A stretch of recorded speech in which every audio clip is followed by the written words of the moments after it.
Between the mountains of the Nalón Basin, a train runs through the Samuño Valley, bringing you closer to the secrets of a mining and natural landscape.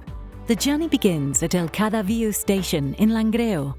Take a moment to look around the pictures, stories, and tools of the people whose hands shaped these mines.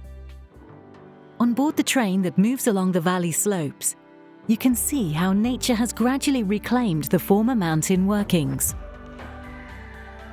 Further on, the convoy enters the Emilia Adit, more than 120 years old.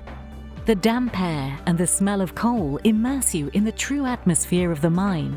The visit concludes at San Luis Pit, a complex listed as a site of cultural interest, which takes you back to the great age of coal mining companies, with the striking architecture of the powerhouse, its distinctive headframe, the shower house and the lamp room. Climb aboard and discover the Samuño Valley Mining Ecomuseum.